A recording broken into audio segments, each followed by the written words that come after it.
não pode julgar, não julgue o outro, não julgue nada. O que na verdade é uma desconexão com a realidade, porque nós usamos o sistema de julgamento para compreender situações da nossa vida baseado em coisas que já vivenciamos na nossa história. Ou seja, para eu julgar se um lugar é perigoso ou não para eu estar, eu vou ter que analisar aquela situação a partir da minha história.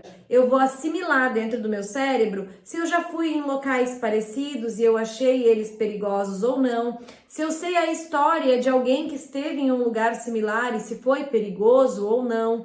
Enfim, olhar detalhes, situações naquele lugar que vão ser relacionadas com histórias do meu passado.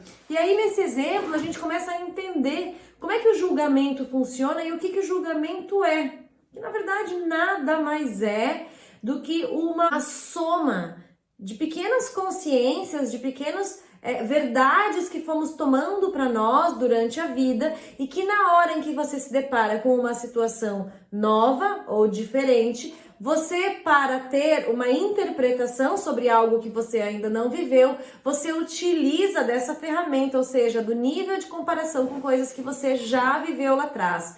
Então, o julgamento, para a gente entender muito bem, nada mais é do que uma leitura baseada em histórias passadas. Por isso, muitas vezes, o julgamento é sim precipitado, errado, preconceituoso. Isso porque a gente não está julgando a história como ela é, nós não estamos julgando a pessoa nova que a gente conhece como ela é, nós não estamos julgando um lugar como ele é. Nós estamos julgando baseado em histórias do passado que se assemelham em algum nível. E isso, claro, gera algum erro, alguma discordância. Mas primeiro a gente precisa entender isso. Então, quando alguém, por exemplo, entra num restaurante para comer, e aí a pessoa sentou lá e ela foi atendida por um garçom e esse garçom veio com a mão toda suja e entregou a comida. Aí a pessoa julgou que aquele restaurante é muito porco, sem higiene nenhuma, enfim. E aí ele olha para aquilo tudo e pensa, meu Deus, esse restaurante não tem nenhuma higiene, esse restaurante é muito porco e tal. Essa pessoa está fazendo um julgamento generalizado. Na verdade, talvez seja só aquele garçom, talvez aquela sujeira nas mãos seja uma mancha de nascença e nem seja uma sujeira, enfim, né? Podemos aí agora inventar outras situações, ou pode ser simplesmente que ele realmente não tem higiene. A questão é que no momento que você está lá sentado recebendo aquele prato, você não tem a condição, seu cérebro não vai fazer isso de pensar em todas essas hipóteses. Ele vai rápido assimilar com uma outra vez que ele já viu uma mão suja e foi uma porquice, ele olha aquela mão suja e fala porquice, lugar porquice, comida porquice, garçom porquice, porquice. Pronto, um julgamento, uma preconcepção sobre tudo baseado em um único elemento. Ok? Então, isso faz muito sentido. Eu uso muito dentro do meu treinamento Sua Imagem Fala, a explicação sobre o efeito halo, que na verdade é uma consciência aí estudada a nível psicológico há muito tempo, que é basicamente essa percepção humana de que uma coisa é verdade simplesmente porque você conhece uma pequena parcela daquela coisa, compreende? E não tem como saber se uma coisa é verdade por uma pequena parcela. Porém, quando você não pode ver o todo, o pouco que você vê é considerado para o seu cérebro o todo. Consegue compreender? Faz sentido aí para você? Então, ok, seguimos. Compreendemos que o julgamento nada mais é do que um sistema aí do nosso cérebro, uma ferramenta, um modelo que ele usa para conseguir compreender situações e coisas na vida. Fica muito mais fácil, muito menos duro a gente compreender os outros julgamentos aí que vem na nossa vida. Então, quando você conhece alguém ou é conhecida por alguém, né? Alguém vem e se encontra contigo, sai e daqui a pouco diz: nossa, na primeira vez que eu te conheci, eu te achei muito metida, eu te achei muito arrogante, eu te achei muito isso, muito aquilo. Quando a gente fica na situação de defesa, na situação da vítima, a gente pensa, mas o que é isso? Me achou metida, não fui metida contigo porque tu achou. Mas quando a gente entra na consciência de que o outro também está tentando compreender os seus sistemas, tu pode olhar que de repente o que será que eu agi que não precisa ter sido errado, não precisa ter sido arrogante, para que outra pessoa me achasse arrogante. Tu começa a compreender que, na verdade, esse processo de julgamento fala sobre o julgador e não sobre você. Vamos imaginar que essa daqui é a Maria. E vamos imaginar que esta daqui é a Joana. A Joana tá de vestidinho e a Maria tá aqui de roupinha. Vamos dizer que a Maria e a Joana não se conheciam, mas numa determinada festa elas acabaram ficando juntas com um outro grupo de amigos, enfim, tinham amigos em comuns, e Maria e Joana ficaram numa mesma roda de conversa. Nessa roda de conversa, alguém pergunta: onde é que você morava antes de morar aqui e tal? Maria responde: eu morava lá no Mato Grosso, eu era de lá e tal. A Joana escuta, dá uma risada, legal e tal. Continuam falando sobre lá, os hábitos que ela tinha, ela conversa sobre algumas pessoas que ela conhece, que moram aqui hoje em dia, que também eram do Mato Grosso e tal, bababá. A conversa se encerra, Joana se retira junto com sua amiga e Maria sai fora, ok? Então a Joana ficou aqui nesse lugar junto com uma outra amiga. Essa outra amiga pergunta: você conheceu Maria? O que você achou dela? Joana diz: nossa, não gostei. Não achei ela legal, acho inclusive que ela não tem um comportamento bacana e falou outros termos mais pejorativos, ok? Então vamos entender o que pode ter acontecido aqui entre Maria e Joana. Vamos olhar que Joana olhou para Maria e Maria era bonita, bem resolvida, despachada, falava com todo mundo. Isso é ruim? Não, isso é ótimo. Mas para Joana, que foi traída ano passado por uma amiga que era super comunicativa, faladeira, agradável, essa amiga que a Joana tinha no passado usou todos esses atributos dela para trair a Joana, traindo com o próprio namorado, por exemplo. Então, o que foi registrado aqui no cérebrozinho de Joana? Que esse tipo de comportamento não instiga confiança. Quando Maria e Joana se apresentam, Maria tem o seu comportamento, Joana julga através da sombra da história daquela amiga que tinha um perfil parecido e que traiu.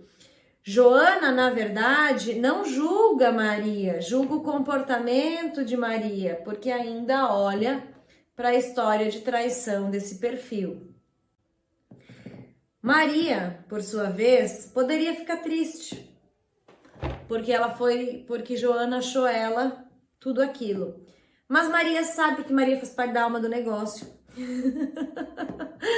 Mas Maria sabe, ela busca autoconhecimento e ela sabe que quando Joana fala dela, na verdade Joana fala sobre a sua própria insegurança. Joana fala sobre o seu próprio medo de ser traída. Joana fala sobre a sua própria falta de confiança nos outros. Então, compreender que, primeiro, o julgamento é um registro mental, um medo, uma insegurança do julgador. O julgamento não é sobre o julgado, e sim sobre o julgador. Então, Joana, ao olhar para Maria, que também era muito bonita, muito bem vestida, lembrou-se que, quando ela era uma criança, a mãe dela, que era uma mulher muito bem vestida, muito bonita, a ignorava, não tratava bem, não dava amor, não foi uma mãe presente. Joana se revoltou com essa mãe. Joana não tem uma relação legal até hoje com essa mãe. Joana, quando vê Maria sendo bonita e bem resolvida como a mãe, projeta em Maria as suas frustrações e acha que Maria é uma pessoa que só pensa em si, parece bem snob, na conversa bem arrogante. Isso porque Joana nem olha para Maria. Joana, nesse momento, olha para a mãe, que não deu o amor que Joana entendia que merecia. Eu quero que tu compreenda que eu poderia continuar falando milhares de histórias que circundam Joana a ponto dela olhar para a sociedade, para a vida, para os restaurantes, para os shopping centers, para as terapias, para as religiões, para os times de futebol, para as cores de pele, para as classes sociais, para os partidos políticos, para os animais, para o mercado de trabalho e seus cargos, enfim. Joana não acha o que ela acha. Joana acha as histórias que ela viveu projetadas naquilo que ela convive e se relaciona. Dá para entender? Será que tá muito complexo? É tão complicado, né? Aqui no vídeo eu não tenho feedback. Quando a gente faz uma live, quando a gente tá num curso presencial, quando eu dou os treinamentos presenciais, eu consigo ter o feedback do meu público e eu consigo compreender se vocês estão tendo alguma dificuldade de aprendizagem. Mas se vocês tiverem, coloquem para mim nos comentários. Eu mando uma mensagem para que a gente possa, eu faço mais um vídeo para que isso fique mais explicado. Mas o que é importante compreender aqui é nível de julgamento. Quem julga vive os seus próprios fantasmas, os seus medos, as suas referências, as suas relações. Se eu julgo que entrar nesse beco é perigoso, eu faço isso porque aqui atrás eu vi um jornal uma vez, uma menina que foi estuprada num beco. Eu vejo aqui atrás uma história de que quando eu era pequena eu não gostava de ficar no quarto escuro sozinha, o beco é escuro.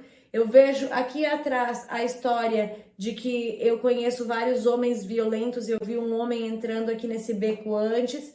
Eu trago aqui histórias que eu li num livro, num artigo político, eu trago o que eu vi num artigo social. Então, Joana, quando medo de entrar no beco, não é simplesmente uma análise crua. Isso por quê?